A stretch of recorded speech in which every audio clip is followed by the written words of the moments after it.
Welcome back with our third match with Jund. We won a roll,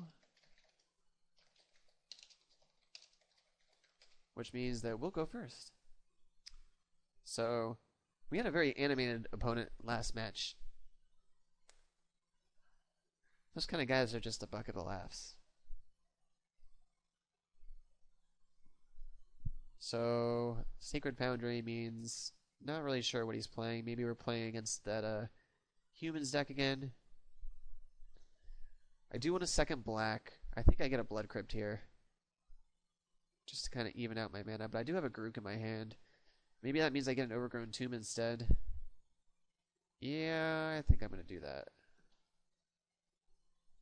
Maybe a Stomping Ground would have been better.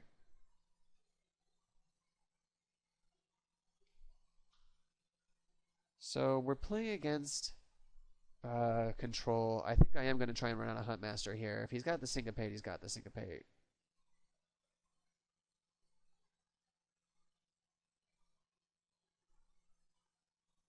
Looks like he does. So that's fine. I cannot say I have played this particular matchup too much, where I'm playing John and I'm playing against blue-red-white control. So I really don't want to get my Garut countered, but I want to keep playing threats. So I'm going to go ahead and drop a Thragtusk here. Probably counters it. That's fine.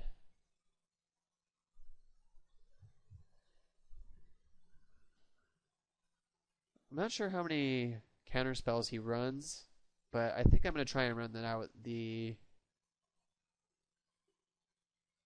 Garuk here. Maybe this is wrong. Apparently not, because we did manage to play it. So if he's got a Warrior's Helix, he's just going to be able to kill it. Maybe that's what he's going to do. Maybe not. So if he doesn't kill it this turn, I'm just going to keep plussing it. At least for now.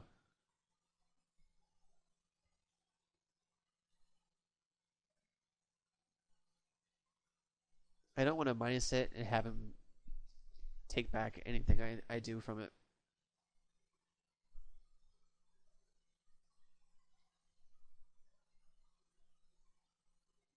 Don't have a Wolf Run yet. That's a little bit upsetting. I also don't know if... I don't think that this particular version of Jun is running Pithing Beetle on the side, and that's a little worrisome to me. So if he's playing Aetherlane, I'm not going to be able to deal with it.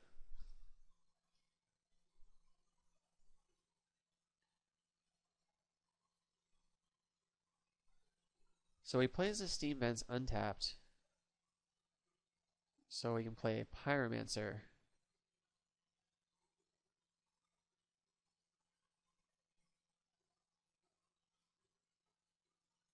He's only going to get one elemental out of it. But he is going to take our Garuk down to 3.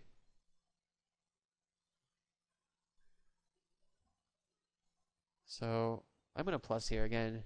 I don't want to lose my only thing I have going for me off the table.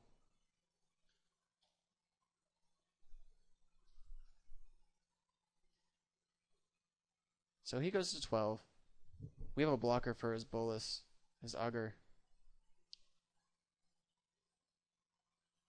So apparently he does not have any way to get rid of my Primal Hunter, so I'm just going to keep making beasts.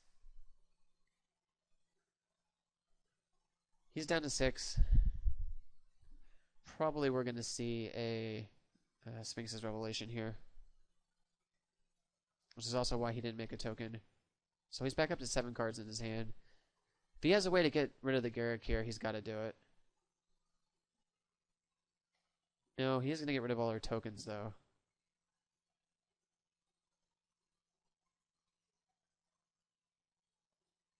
So he gets to think twice.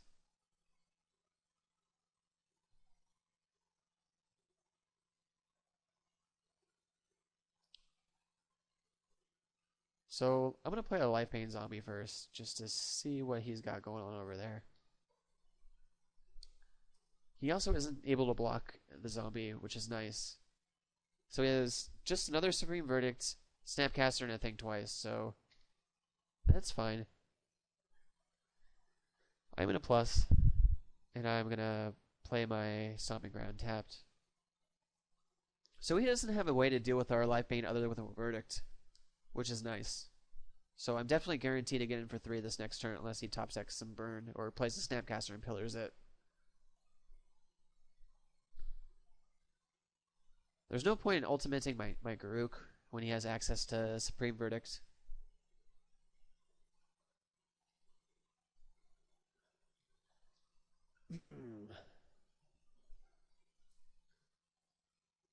I'd really like to draw a... So he must be just going to... Let me guess. It's going to be the pillar? Yeah. So he's going to get rid of our Life Pain Zombie here. No, he hits the Garuk instead. It's interesting. So... I'll Farseek here. Just get a... I always get Stomping Grounds once I have critical mass of black in play. So, I don't see a point in attacking with anything besides the Life Pain Zombie. He's just going to block. Although I suppose it makes him block.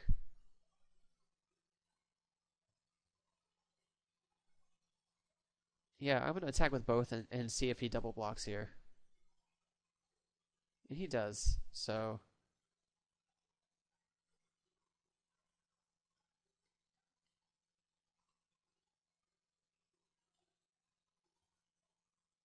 And I'm going to go ahead and make another beast. So he may make a token here and start trying to attack with that on my Garuk. I could see him doing that. He has to deal with the Life Pain Zombie soon. It's not something he can block.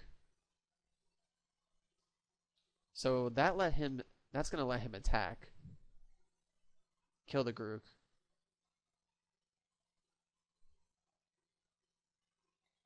I can't do anything about that, so...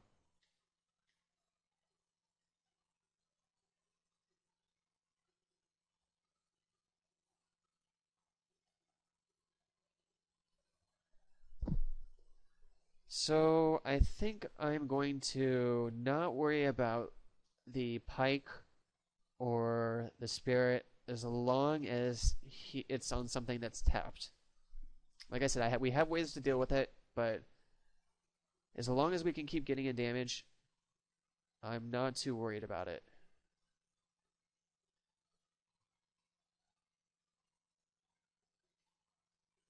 That is something we'll kill.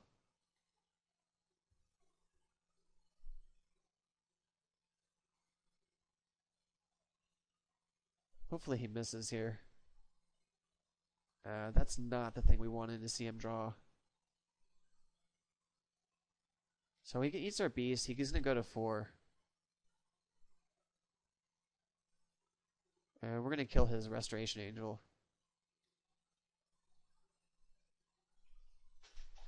Now we need to top deck some sort of threat. He might just be able to kill us from here. 7, 11. No. So we go to 9, 8. And we need to really draw something here. Huntmaster is good.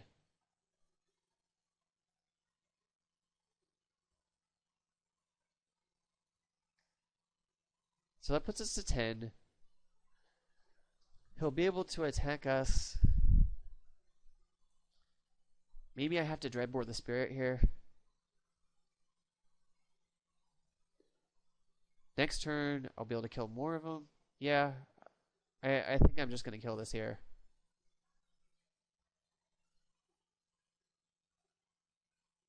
So he can make another one and he can equip it. But I mean, it's sorcery removal. It wasn't really doing me any good sitting in my hand.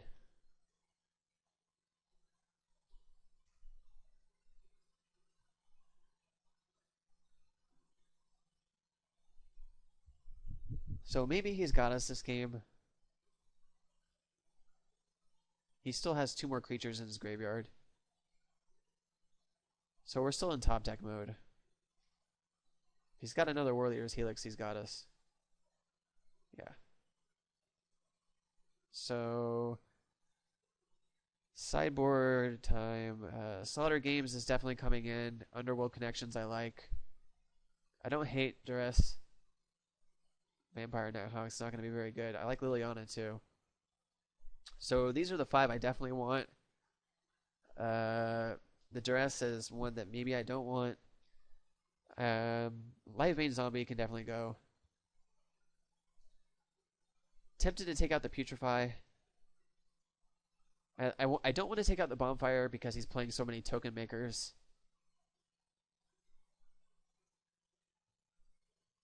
Maybe the Putrefy is better. Maybe I want to take out the Dreadbore instead because it's sorcery speed removal. That gets me everything I want. So let's go ahead and run with this and see how it goes. We do get to play. And we do have an Underworld Connections that we can drop on turn 3, as long as it doesn't look like he can syncopate, because we definitely don't want to get it countered.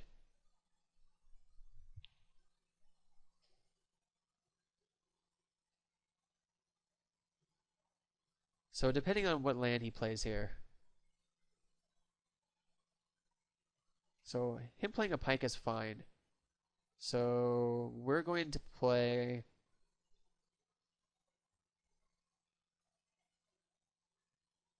our Underworld on the Woodland Cemetery. So we get to draw 2 cards a turn now. Augur's fine. Maybe he's hoping to be able to attack as soon as possible.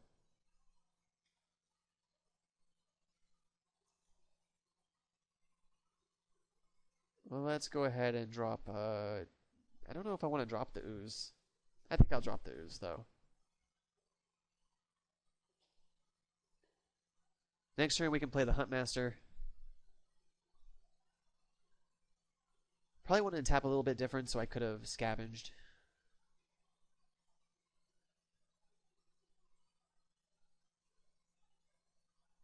So he has 6 cards in his hand. If Rakdos is returned, I could do it for 3. I don't think that's enough.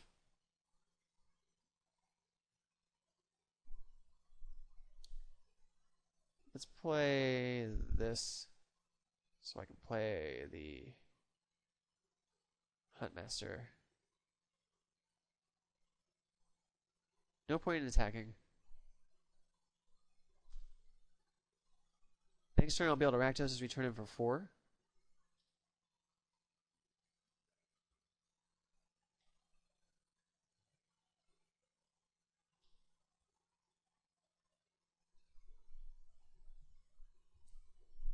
So there's a couple things I can do here.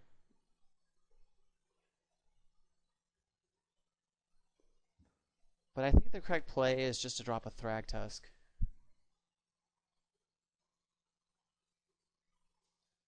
I am going to attack him with my Ravager. He's going to take it.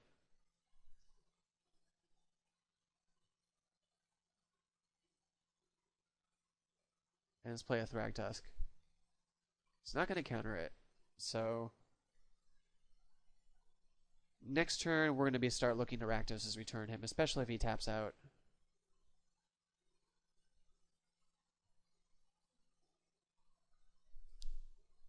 I mean, I don't think that he's at a point where he can sit back like this.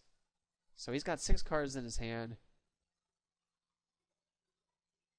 I think I'm going to go ahead and Rakdos' return him now. So he gets to keep 1 card.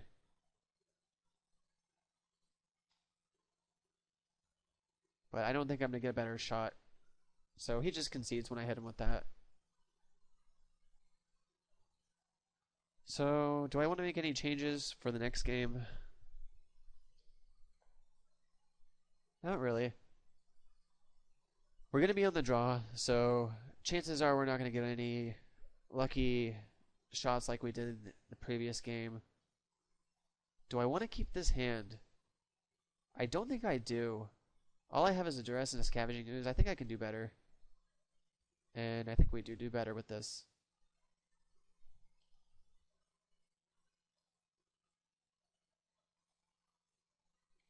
So he can counter our Farseek here. It's fine if he does.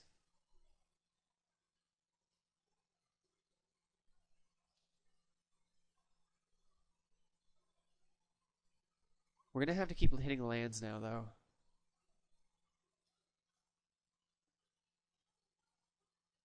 Still don't have any black mana. It's a little bit worrisome.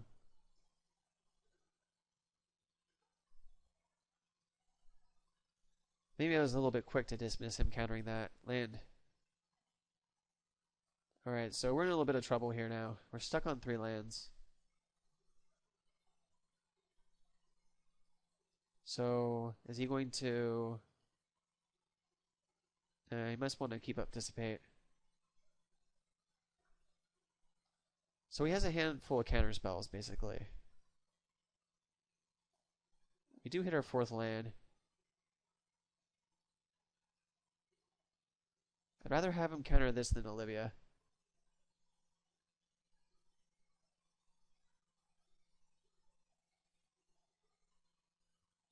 So, that's fine. Next turn, if we draw a land, I'll play a Thragtusk. If I don't, I'm going to drop Olivia.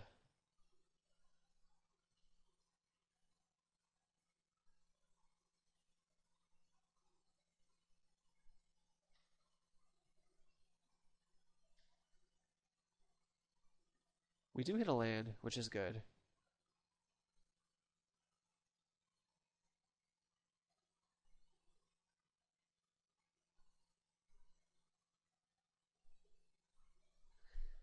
So he's probably thinking about this because this is his last counter spell. So if he counters this, I think I might go for a Rakdos' Return next turn. Especially if he plays a land here.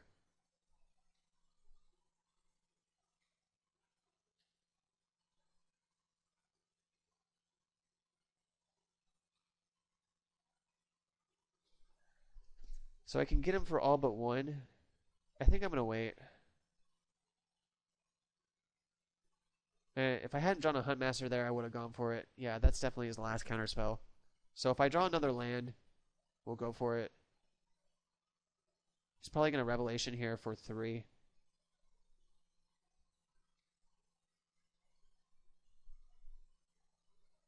So depending on what he does here, we might try and Rakdos' Return again.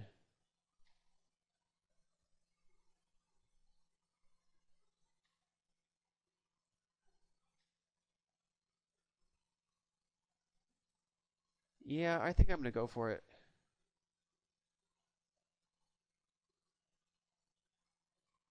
He had to draw a counterspell here.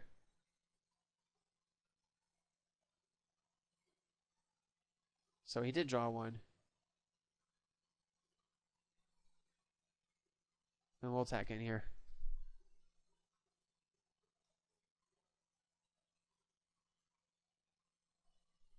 So it's unfortunate that he managed to counter that.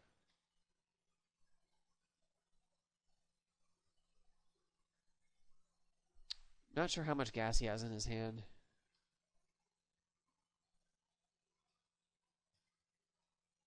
Maybe he's playing a Verdict here.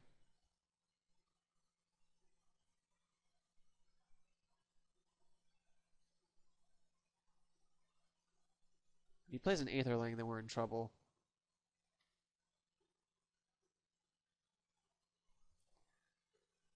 Yeah, I don't know how I'm going to be able to deal with that.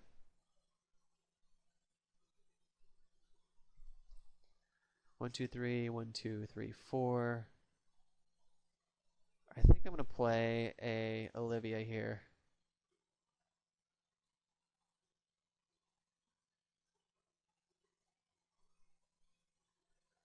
So now we're in kind of battle mode. I am going to shoot his auger, I think, because I want my first one to succeed no matter what. And I want to get him up above.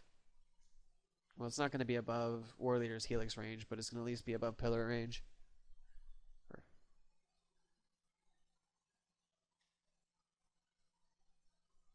So he must be planning a Supreme Verdict here.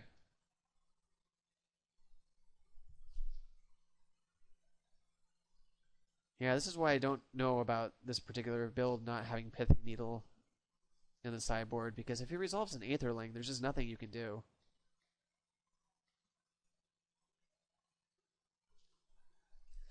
So Garruk is good, but Garruk is going to die immediately. But I think I wait on Garruk until I can drop a creature at the same time. Or at least one turn.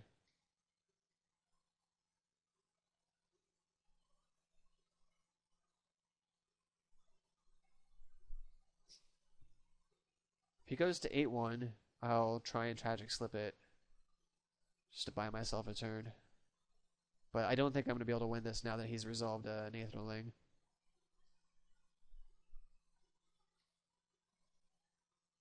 So he's smart enough not to go more than that.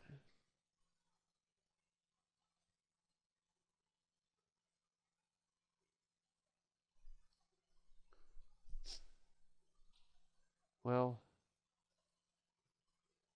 I think I have to try and play this now, just to distract him for a turn. If he counters this, then it's definitely over.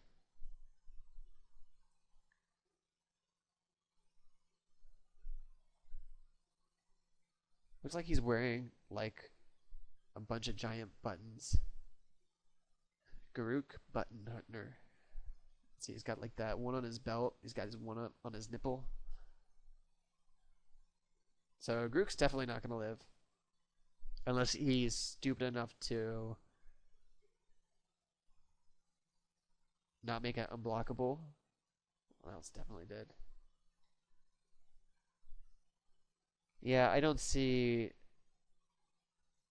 us winning this one.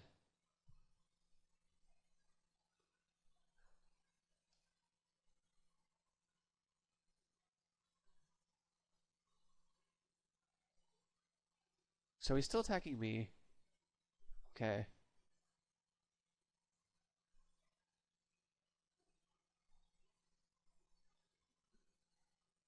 We can still live through this turn.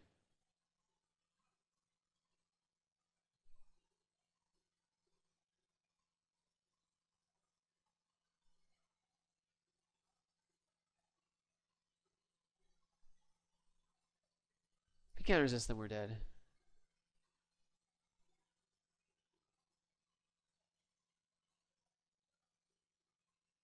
So we're at 1. If he has burn, we're dead. There's a lot of scenarios under which we're dead.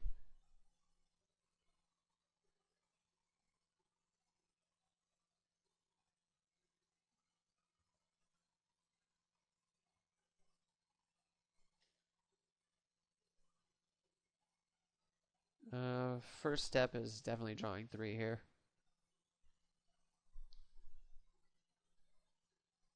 So he's got 4 blue.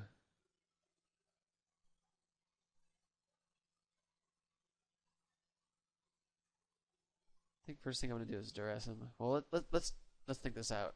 So 1, 2, 3, 4, 5, 6 lets me overload Mizium mortars. Let's start with that. I mean, do I have any? Actually, I think the first step is to run the beast into the Aetherling.